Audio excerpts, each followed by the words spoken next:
All right. Good morning. Good morning. Good morning. Good morning. Good morning. Hey, it's been a while, but it's Dr. G with the Dr. G's Morning Show. And today, we're starting out with the Shades of Purple Trauma series. And I got to tell you a little story. The reason we're coming and we're talking about trauma, because in the last few months, in the last 90 days, we have suffered so many suicides with young people. And so now we have to understand the impact of trauma. And what is it? Have you ever gotten to the place where you ask yourself, why do I act the way that I do? Why do I pop off? I go from 0 to 100. Why am I having trouble in my relationships? Why am I having trouble with my kids? Why? So we never ask the why. And until we get an understanding of it and what's happening, we're going to keep on making the same mistakes. We're going to keep rolling in the same arenas. We're going to keep staying right there and not moving forward. It's hard to move forward when you're weighed down and you're heavy. And sometimes we sit there and we have this heaviness on us that we call depression, and we can't understand why. And so this is what we talk about, the shades of purple. Because when we look at the shades, the different shades of purple, purple, when you look at a bruise, you ever look at a bruise and it's a deep, dark purple, that's when it hurts the most. And so when you're looking at that, but as we begin to heal, that bruise begins to lighten up. And that's why I have this PowerPoint up now and looking at the different shades. Because when we talk about the different shades of purple, we're talking about the different shades of trauma. We're talking about the different shades of pain. We're talking about the different shades of healing, because healing does come along. But I have to understand that I'm sick. I have to understand that I have unresolved trauma. I have to understand that things happen to me in my life and I don't know how to deal with it. I'm trying to deal with it, but I don't know how. I don't know how because I don't know how to formulate a phrase or a term for the emotion that I'm feeling. And sometimes you ever see people that have their faces all balled up and you have to ask them, what's wrong? And they say nothing. What are you angry about? Can you identify that emotion, that feeling? So this series is going to talk about getting comfortable in your own skin and understanding why I do what I do. So, and if you see the young lady over here on my right, she is just mesmerized. And what we look at is everything that's surrounding her, that haze. And a lot of times we're going through life with that haze going on, and we're like, I'm in a fog and I don't know why. I'm trying to get it right. I want to be the best mom that I can be, but I don't know why I'm angry in the mornings. I don't know why I get up and I'm really trying to get it right. People say pray about it, and I've tried doing that, and that's not working. Some people say just get some medication, and I tried to medicate the symptoms away, but that's not working either. So let me move on into this and get an understanding of me. So when we talk about trauma, when we talk about this webinar, we're going to be exploring the origin and the stages of development and understanding that traumatic experiences and the body responds to traumatic experiences. You can go and have something as simple as acute trauma. And I'm going to talk to you about the different types of trauma. Okay. So acute trauma is something that happens at impact, a car accident, and every time you go to get in that car after that accident, you're feeling a little anxious and you don't know why, because it impacted you. And the body keeps the score. It keeps the score, and we're antsy, and we're like, okay, well, what's going on? That's abnormal. Am I not doing right? Am I too nervous? Why am I nervous? Take the time to go back and explore and see what happened. This is when we talk about self-reflection and the exploration of the impact of the trauma, because we get to a place where we start anticipating danger. We start anticipating that things are gonna not go right. It's like, oh, I'm gonna go over here and I just don't know how this is gonna be. So we anticipate the worst. And in doing all of that, you're like, why would I get that? So let me read. I want to read something verbatim. Some things I'll, get my own spin to, but I want to read what trauma is. And when you get an understanding of what trauma is, then you'll know what you're dealing with. See, trauma is a psychological response to a distressing or disturbing event that overwhelms an individual's ability to cope. So we got to get some good coping strategies. We got to get some good coping because a lot of us, we do have effective coping mechanisms, but we also have ineffective. And an ineffective coping mechanism, I may go, so I eat. I'm distressed, so I eat. And I eat until I get satisfied. That's ineffective.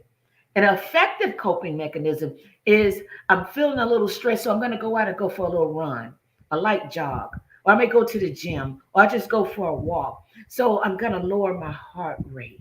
I'm going to calm down. I'm going to move into effective coping. But let me finish reading this. So it can have lasting effects on a person's mental, emotional, and physical well being. Your mental, emotional, and physical well being. And it can manifest. This is where we're talking about the why. It can manifest in various forms and impact different aspects of, guess what? Child development, communication, and emotional well being. So when you look at that trauma, that emotional response to a distressing situation, and it begins to manifest, and it comes from different experiences, such as abuse, neglect, violence, accidents, natural disasters, or a loss of a loved one. All of this is what we talk about. So let me tell you about the three types of trauma. You have acute trauma, that impact that we're talking about. We have complex trauma. Complex trauma involves exposure to multiple, prolonged, long term traumatic events. Those of us who have been affected by abuse, child abuse, domestic violence, substance abuse, it took an impact on your body. And so this is what we call complex trauma because complex trauma is prolonged, it's ongoing. You could be in a relationship and infidelity. And some people say, well, infidelity is a form, if you've been exposed to that, it's emotional and that's psychological trauma that you will have to endure on a daily basis. And now, when you look at all of that, you're like, wait a minute, I feel traumatized. What a lot of us like to say, I'm feeling some type of way because we don't know how to define it. We don't know what that way is. We don't know. And so today we're going to talk about the trauma and its impact on anger, your communication skills, and stress. Because if I've been impacted by trauma and it's complex and I'm constantly exposed to it, now it's chronic because it's there and I'm living it. So you say you have complex, chronic, acute. This is why it affects your development. When we talk about child abuse, and this is the one when I look at that, and the reason I'm doing this is because a lot of us, what we're trying to deal with, some of these things happened to us when we were children. And I say that because if you grew up in a very authoritarian household, let me tell you how that affects your communication skills. You're still trying to figure out why is it that it seems like I can't have a decent conversation, or I'm afraid to express myself. I'm afraid to express myself. I don't have the confidence. If you were raised in a household and you were constantly reminded that you do not have a voice, and you're constantly reminded that you're not even a person, you do as I say, you move when I tell you to move. You grew up in a household where everything was done for you. And what I mean by that, in an authoritarian household, the children, there's demands, and that person is not allowed to give your opinion. And we wonder why children grow and go into relationships and not speak up for themselves because you've been taught not to have a voice. You've been taught not to speak up. You've been taught. And so the nonverbal impact on the nonverbal cues, you have a parent that said, don't look me in the eyes. You don't look at me. You don't stare me down. That's very authoritarian. And so when the child is always looking down, you're like, why are you looking down? Even you experience that today. If you go back and remember how you were raised, and I'm not saying that our parents abused us or anything like this. This is excessive. It's one thing to have discipline. It's another thing is when you are trying to communicate and you are not allowed to. This is where, when we start talking about power and control, that parent had the power and control and did not allow you to develop in a way that was healthy. That's abusive.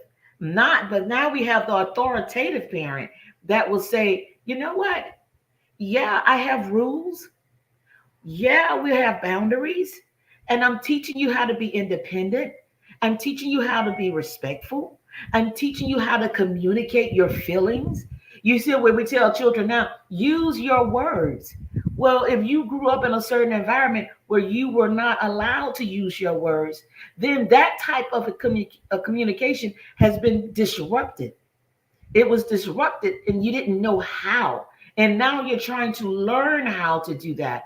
And this is where we begin to talk about the anger. Because if I've never been allowed to express myself, I've never been allowed to sit back and look and understand what I'm feeling, if I've never been allowed to embrace those techniques, or no one has ever taught me techniques to improve my communication, well, when I get backed in a corner, what happens? I come out swinging. I come out with insults. I come out with all this rage that's within me.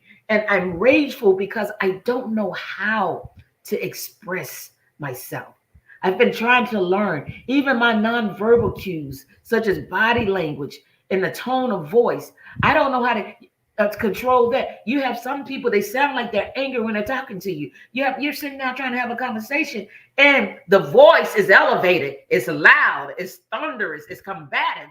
And you're like, oh my God, I'm just trying to have a conversation with you. Well, that's how they communicate because that's how it was in their household. And when people are talking and it's this and it's that, and you're looking at this. And so when these things begin to happen, you don't share your voice. You tone down because that right now, I remember that tone.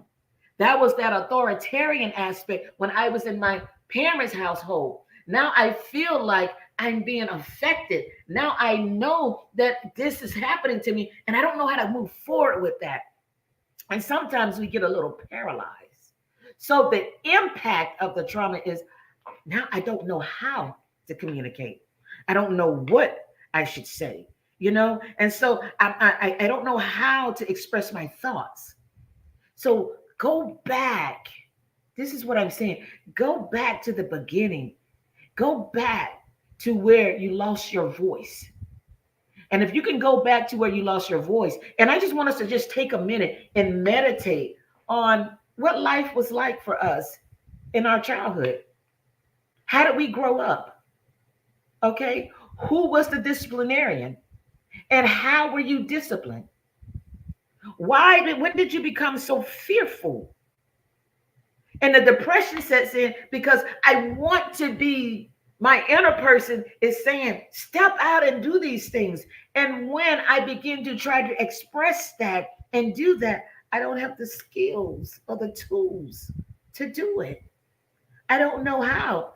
Doesn't make you, and you're thinking that I'm inadequate. No, we need to go back and sit down and research this and get an understanding of what happened. Because some of us are very passive in our conversations. We're passive in our communication skills because as children, we were taught what? You don't speak up for yourself. You just be quiet. You be seen and not heard. So when individuals are talking with you or certain behaviors are happening with you, you don't speak up for that because this was we're talking about conditioning now. These are learned behaviors. These are learned behaviors. You have learned not to defend yourself. You have learned not to speak on certain things. You have women that ask, how did I stay in a relationship for so long? If you go back in an abusive relationship, that is, for so long, if you would take a minute and go back to how your environment was, you were shaped and molded to be in an environment that you're currently in, or that you are no longer in. And if you've experienced this, this is where we have to get an understanding. The depression comes in. It's like, oh, I can't believe that I allowed this. This is not about you allowing things to happen to you.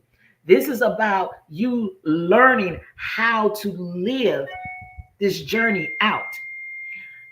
There's a book that I teach, that I utilize in my sessions, and it's called The Sailboat. And the sailboat is where the individual talks about my life, and they compare their life to a sailboat, and it goes like this: that I am not afraid of the storms, because my sailboat, I am learning how to navigate through the journey. I am learning. I am learning. And that's what's happening to us now. We are learning how to navigate through this storm. So if depression is there, depression is anger that has been internalized. So you have internalized this because you don't know how to express it. And if I express it, then I may suffer rejection, or I don't know what the punishment is going to be, because as a child, I was punished if I was too vocal. As a child, I was punished if I didn't say the right things or did the right things. And in relationships, we begin to walk along with that. So there are three types of parenting styles. And so you're like, wait a minute, I thought we were talking about the impact on anger, communication skills, and stress. Yeah, we are. And we're talking about that because you've learned throughout your childhood how to be passive, how to be assertive, or how to be aggressive. And this is how we handle anger. When we give our responses to that, we are either passive, we allow things to happen to us and continue to go on because we've been traumatized and we don't know how to engage in that. And or we are assertive, where we speak up for ourselves and say, you know what, I didn't like that. And let's talk about that. Let's unpack that. And so we begin to move forward in that. Or we are aggressive. We come out hurling insults and ready to fight and throw hands because I got all this built up stress and I've not learned how to manage it.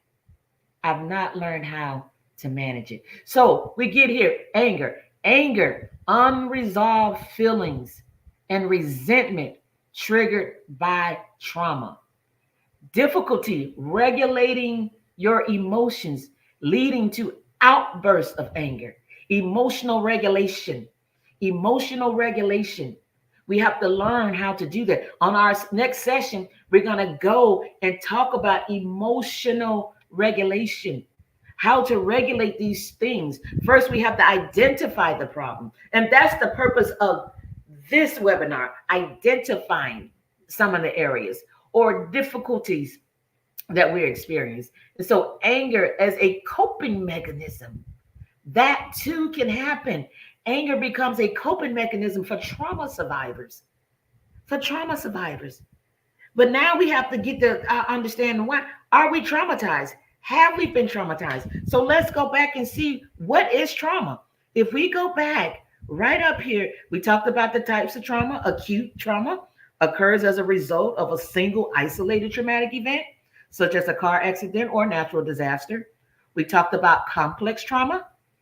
It involves exposure to multiple or prolonged traumatic experiences, such as abuse, neglect, violence, racial trauma.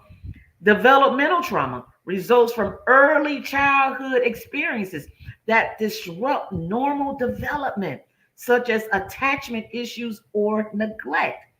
So when we begin to look at that, let me tell you what the trauma looks like.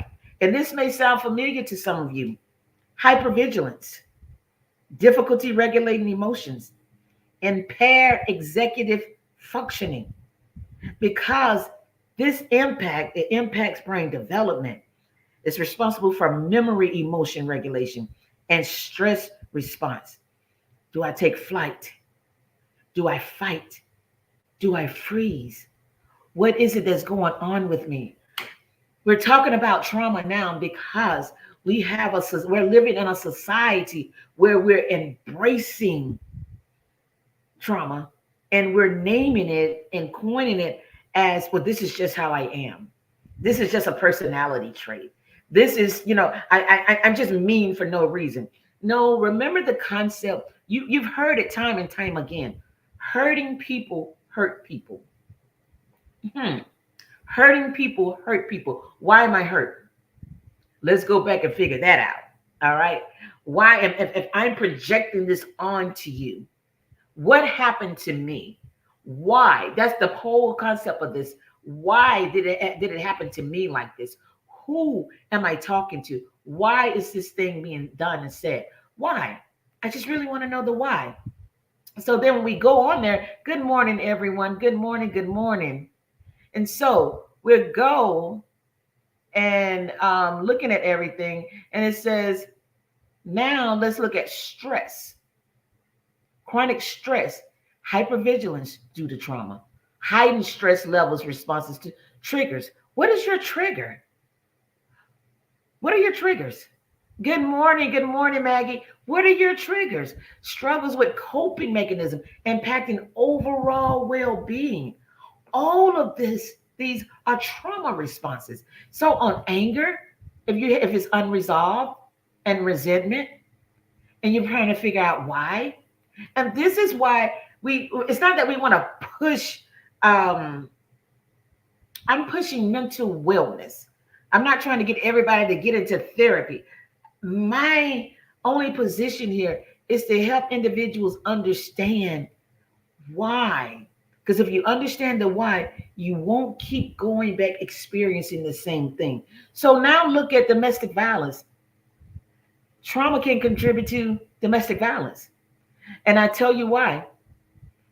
If you, and a lot of us who have been traumatized by domestic violence, we go back here, we have unresolved feelings, and we have a high level of stress, and we're struggling with coping mechanisms. So somebody can, let me give you an example. Somebody can come up, you can be in a relationship or trying to be in a relationship, and a person makes suggestion.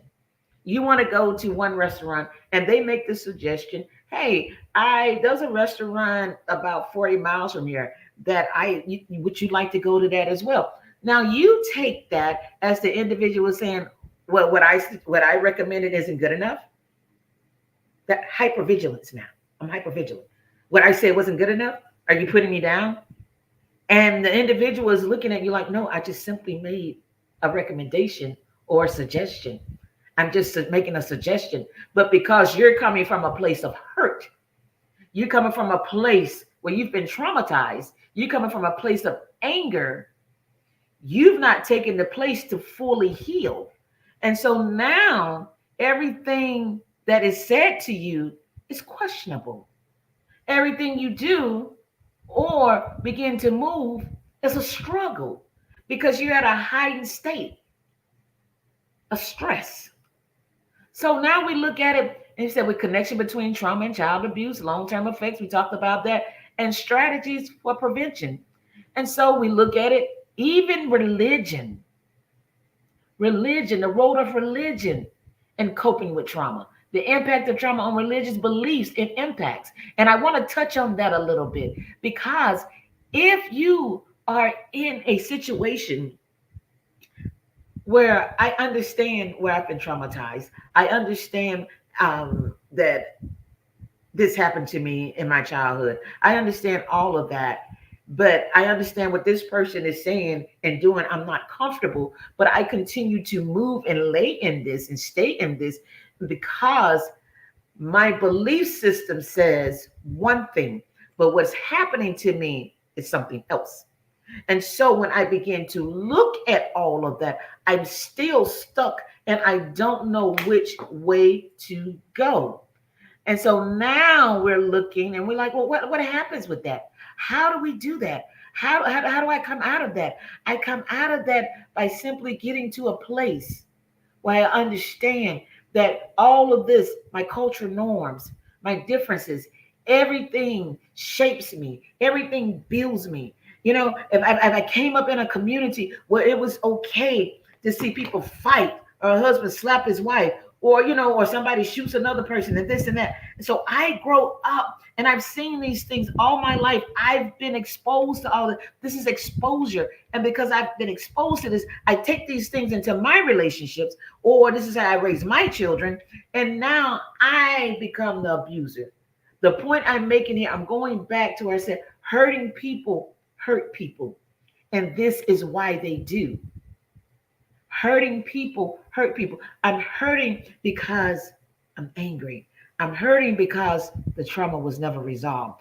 I'm hurting because no one is listening to me. This whole little map that you see right here, hurting people. I'm hurting because we're not addressing the barriers of cultural competence and using trauma informed care or looking at the cultural factors. We're not doing any of that. We need to do, and I'm not done. I'm just going through this slide presentation because I want to stop this and just speak openly. And so when we see anger management and stress management, the effects of trauma on anger and stress levels. Because if I could only just say, this is who I am, if I could get that and I could speak boldly, when I get to that place, then I can stand up for myself. And when I can learn to stand up for myself, because I understand the three types of communication, I'm either going to be passive, I'm going to be aggressive, I'm going to be assertive. So if I can go and learn how to do those things, and so that, going back to parenting, is where we push and we want to understand. We don't want to be a passive parent, because now guess what? The children run all over the place, and now they have no respect for authority. And then that child turns around and they're angry with you because you've not taught them boundaries. You've not taught them to respect anyone. And now they're getting in trouble. They're out in these streets and everything is happening to them because no one has taught them any better. And you look at, well, things have happened. When I say you, I'm saying you in general. You look at what happened to me. I look at what happened to me. So I don't want to inflict any pain or anything upon my child, but I still have to use discipline. They still have to have an understanding of what things look like, right? So now I go on, I can be the assertive parent. I can communicate effectively. So we're going to talk about effective communication. And we're talking about anger management. And the only way you're going to manage your anger or manage your communication skills is understanding that it's okay to be vulnerable. And we'll talk about vulnerabilities. So if I'm vulnerable, I'm saying that if someone expresses their opinion to me, that they're not talking about me, okay? I can take feedback. I don't always have to be correct. I don't always have to be right. And if it's constructive feedback, it is there to help me so I can listen and I can get an understanding of what's going on. And I can broaden my exposure and my scope to many things. I can do that. I can do that. I can work on my emotional development, because if every time you say something to me, I cry, that tells me that I'm not emotionally healthy in some areas of my life, that I need to go and resolve some areas. This is the purpose, and we'll talk about the shades of purple. So I wanted to get all of that out. This is when we talk about, why do we do the shades of purple? We do the shades of purple, and that is because we have encountered individuals who have overcome their trauma. Doesn't mean that it goes away.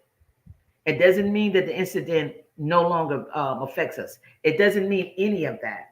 What it means is that something terrible has happened in my life, but I have acknowledged that.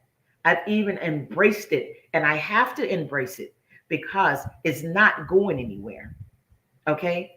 And I say that the reason I say that some people would disagree, but you can disagree, but understand why I say it's not going anywhere. It's not going anywhere because I can't go back and undo the traumatic experience. I can't go back in time and undo that. That has already happened to me. And because it has happened to me, the only thing I can do now is learn how to deal with it. Now, how do I deal with it? I start by getting some grounding techniques. I need to get grounded in this thing. I need to get grounded because the assault happened, the abuse happened. It took a great part of my life. It took my heart away. It took my ability to breathe. It took those things from me. But how do I regain it all back? Now we talk about mindfulness. These are modalities and techniques that we use in the area of counseling. I love mindfulness because mindfulness tells me that I have the ability, I have the ability to look around my arena and pay attention. I pay attention to the way that I breathe when certain things I walk in a room and I feel that I'm encountering something that's no longer healthy for me. I pay attention to that. I pay attention to those that are around me. I'm not hyper vigilant. I'm just paying attention. I go back and I love, let me get this right here. I love Tabitha Brown, Seen, Loved, and Heard. I love this book right here because, and as part of the healing process, and we're talking about the different shades of pain, we also look at the shades of healing. That's why we talk about purple, because there's so many different shades of purple. Because the deep dark is the hurtful and the dark moments in our life. We want to get to that lilac. We want to get to it's almost pink.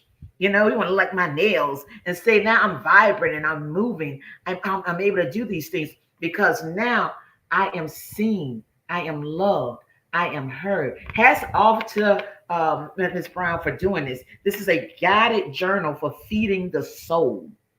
For feeding the soul. And as you look, one of the things that I like when she started this book, it says, when you hear someone say, love yourself, when you hear someone say, love yourself, what emotions show up for you? I use this in my sessions, and you would be surprised how many individuals cannot expound on that concept of loving yourself. They can't answer the question, what emotions show up for you? How do you feel about you? What strengths do you possess? Everybody talks about their weaknesses. What strengths are you possessing? How do you handle life on life terms? And let's make it simple. How do you handle stress? How do you handle it? Do you melt down? Do you become a complete mess when the storms come? Or do you go back to the sailboat that we were talking about?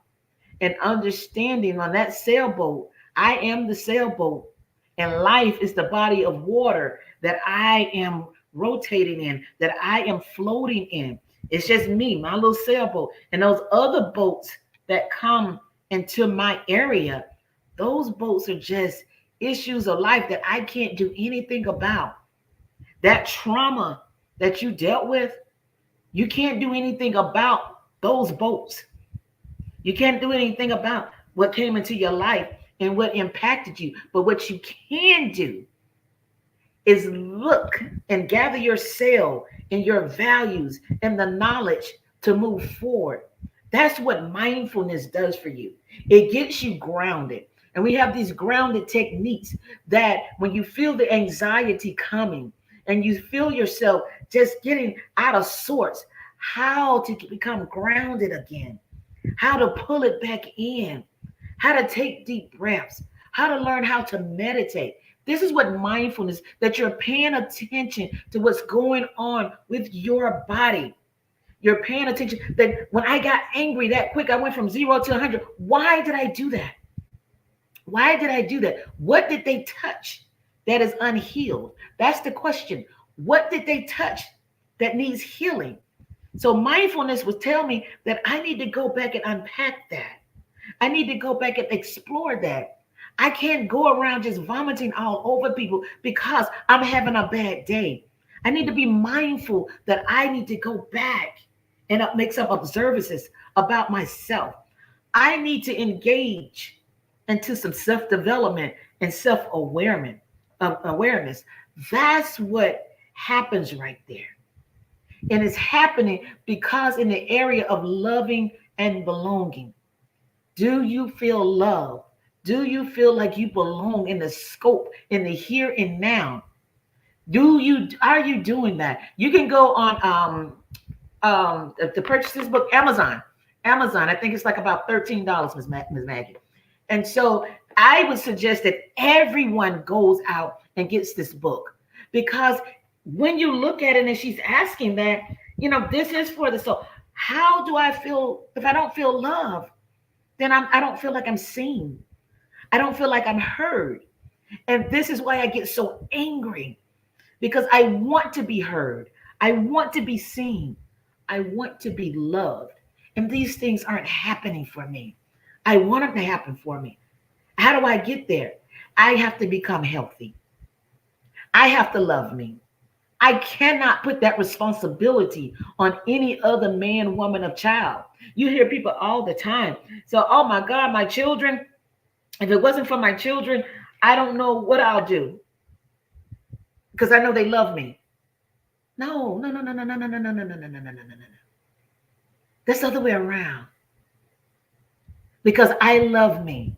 And because of the love that I have for me, I can give that love to them. And then reciprocity takes place. Reciprocity takes place. But I can't give what I don't have.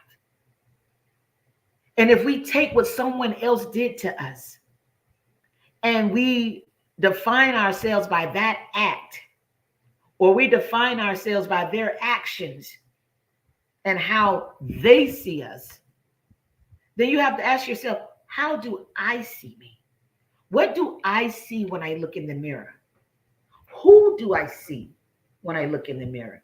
So this was all about anger and about stress and about communications. Now do you understand why you communicate the way that you do? You have some people, they say they don't stutter, but they're hesitant about what it is they have to say. You ask them to explain something and they can't. They can write it out for you, but they can't communicate. They can't articulate. Why? Because they don't have the confidence in what it is that they have to say is important, or if it's correct. It doesn't matter. Like we used to say in the Army, I don't care if it's right or wrong. Just be confident in what you say. And if it's wrong, be confidently wrong. And when they tell you, that's wrong. Oh, my bad. Let me go and research that. But don't fumble all over the place because you're unsure of yourself. Don't fumble all over the place because you're afraid of what others may see or what others may say. And even with that, when you're fumbling, you walk away stressed and angry. Why do you walk away stressed and angry? Because why couldn't I just say what it is that I wanted to say? You got to build up your confidence. That's why I promote mental wellness. I promote mental wellness because if we are good emotionally, we have emotional regulation going on. I can regulate who I am. I can regulate my emotions. I can identify my feelings.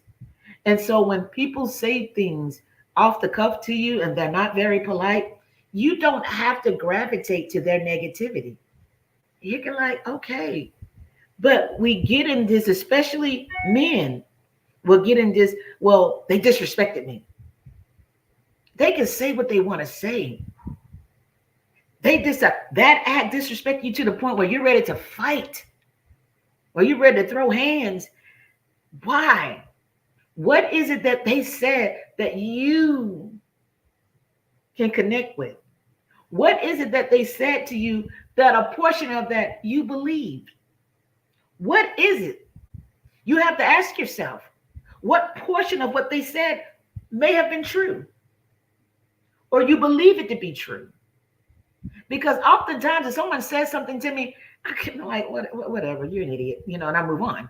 Okay, it doesn't apply to me, so that I don't have to spend time going 0 to 100, getting my blood pressure. I'm stressed. I'm ready to I'm seething. Everything is crazy. I'm spittle all over the place. Emotional regulation. We have to regulate that. We have to become emotionally sound. And this takes practice. This isn't a one-day thing. This is practice. I love, because a lot of us, the practice, my dear friend Tony Shelton, identity crisis. Identity crisis. I love this book because we still try to figure out who we are. Who are we? Open up a book, some self-regulation. Find out if you're restless, why? If you're a trailblazer, you know why. If you're talking about yourself, your worth, look at these things. And I bring these books, and I will be, and if you're a young author, send me your book. Let's see if we can start pushing that as well, if it's applicable to where we're going and what we're doing, okay? And so, and it's going to be applicable if it's going towards mental wellness, emotional wellness.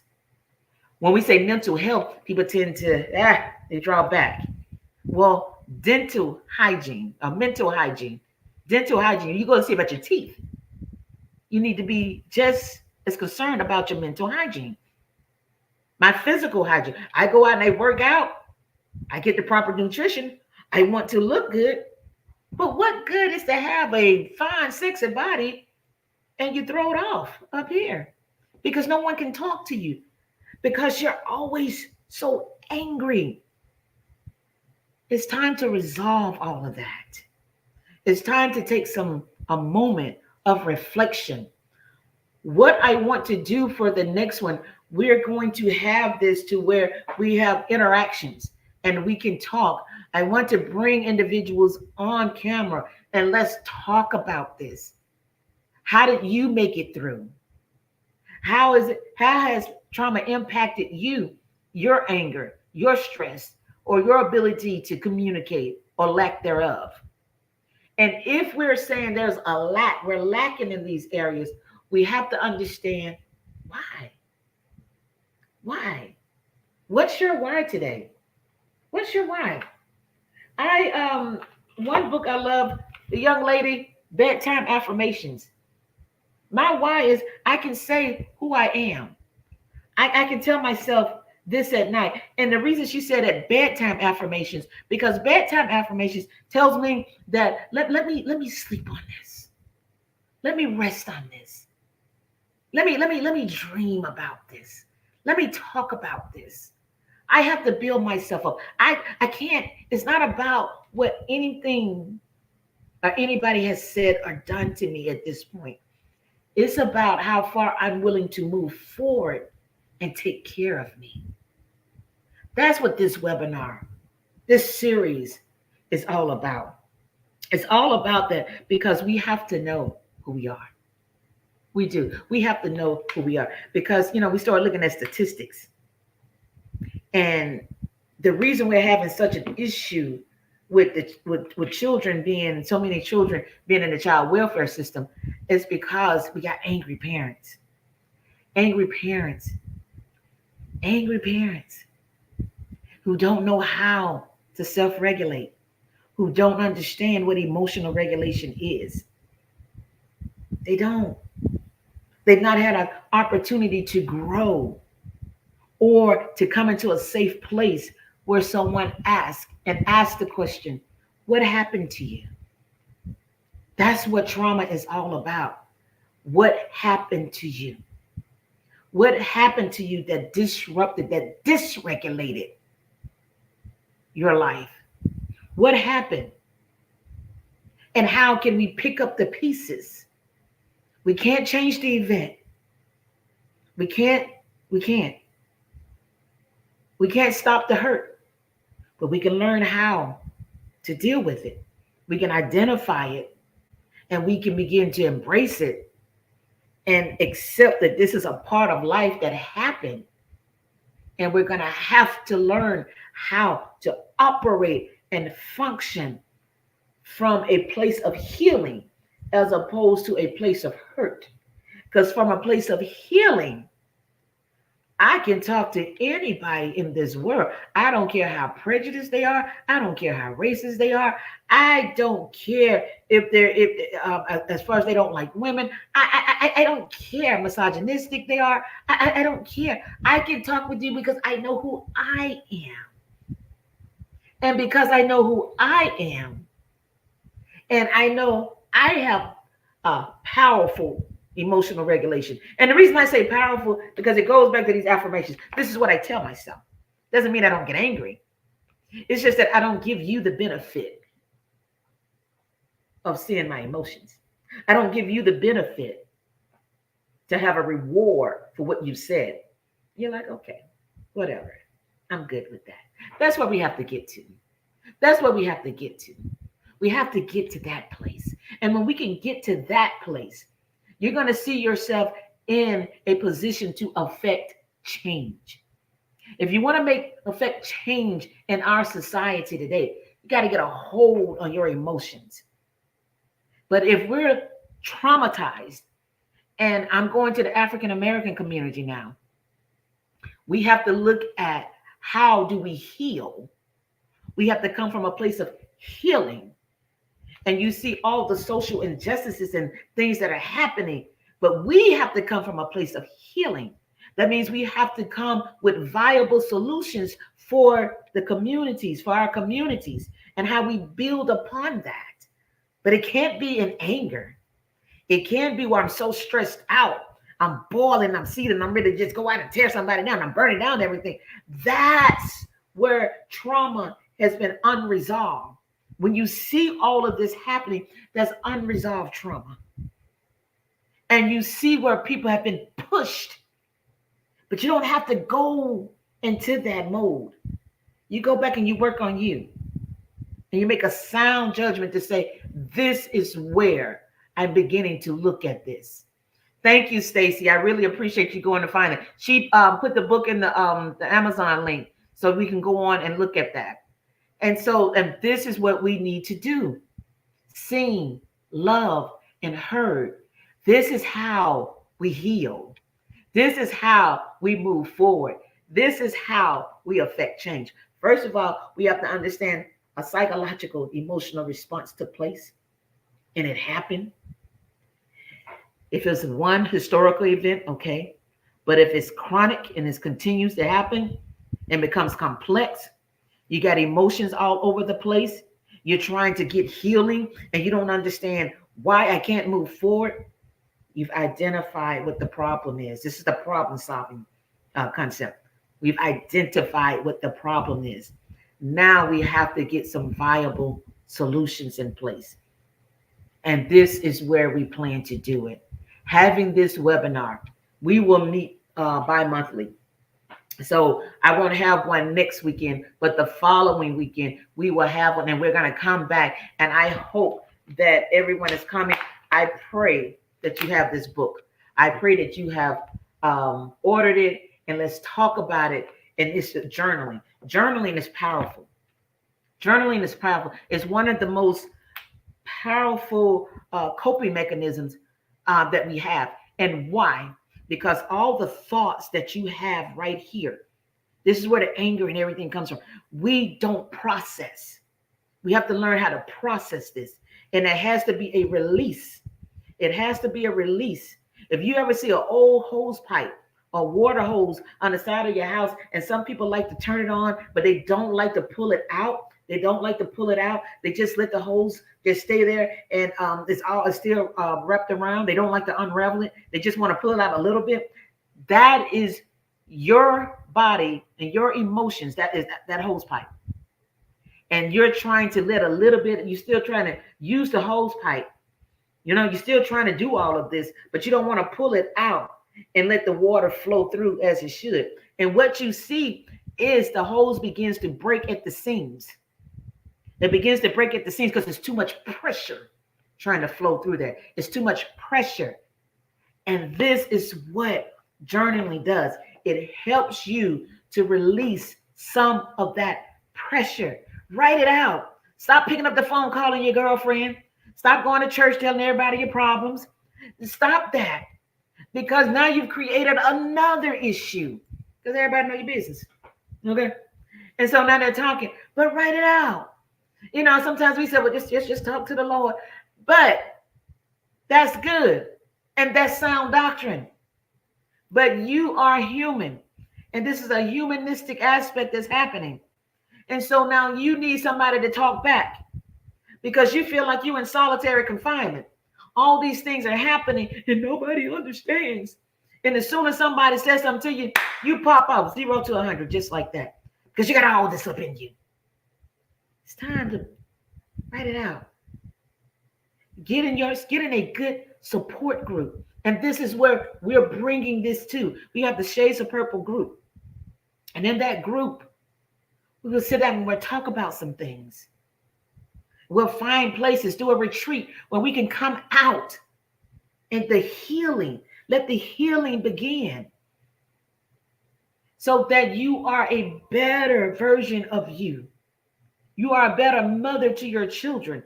You're a better friend to your friend, a better wife or companion, a better co-worker, a better pastor, a better confidant.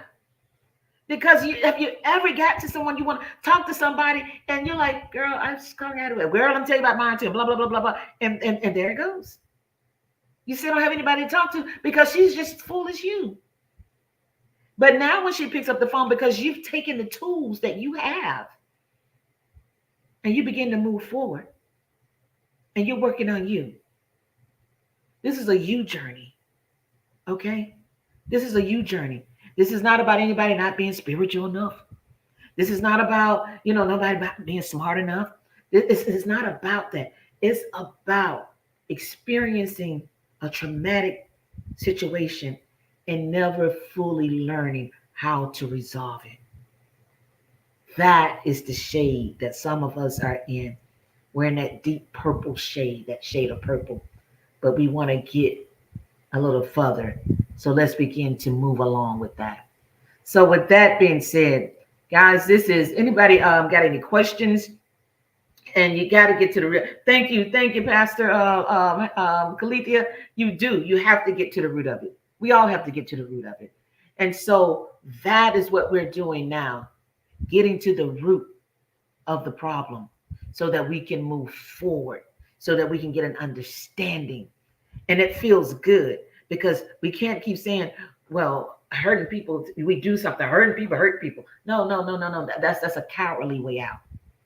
That's being a coward because it lacks accountability. It lacks accountability because I've been hurt. It does not give me the right to hurt someone else. Because I've been hurt and I know how deep and dark and painful that is. I do the necessary work so I don't inflict that level of pain on anyone else.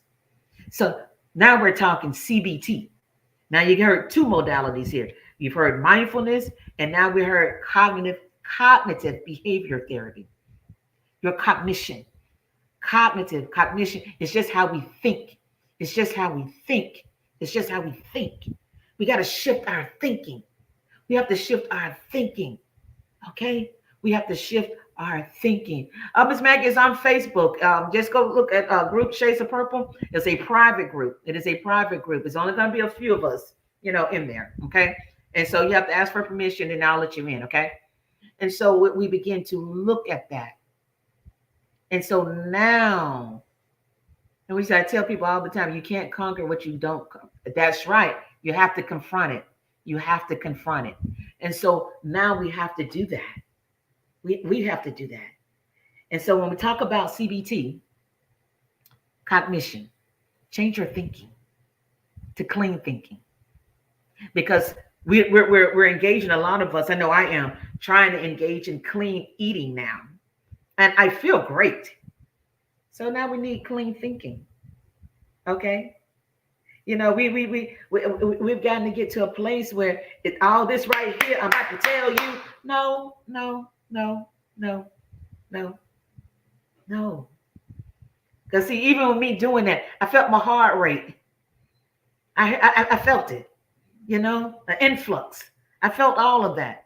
No, I don't have to clap my hand. I can sit and have a full conversation with you, a very polite conversation, and what I dislike about you, and never use profanity. Again, affirmations. Now, can I say I do that all the time? No. But this is where we are aiming to be. But I will say about 90% of the time. Okay? And it's because of a level of exposure and where we're going. And you're right, ma'am, change the way you think and you change the way you live. And that's a great note to end this on. And so do you guys have any questions? Like I said, we'll meet again. This is going to be a bi-monthly concept as we move forward in that. I'll always teach in the beginning. I'm going to invite other individuals on. And so the next one will be on the 22nd, okay, June 22nd. And so we'll move with that at the same time, 11. And we'll just go from there. Let's just go from there. So this is Dr. G with the Dr. G's Morning Show. And we have been talking about the Shades of Purple trauma series. This was part 1, where we talked about anger, stress, and communication. I know I hit a lot on going back in our past and talking about our childhood. I hit that a lot because that's where a lot of trauma comes from. This is why domestic violence is so high, because those that are abused never healed and they continue to abuse. They call it cultural norms. They call it, I'm just the way that I am. And it's really a trauma response. It's exactly what it is. It's a trauma response. And we need to learn how to live with that. We need to know how to heal from that. And we need to know how to go back and teach others about that. And when you see that, you got that girlfriend and the way she parents her children, and you're like, speak up, be assertive, and say that's a more excellent way to do that.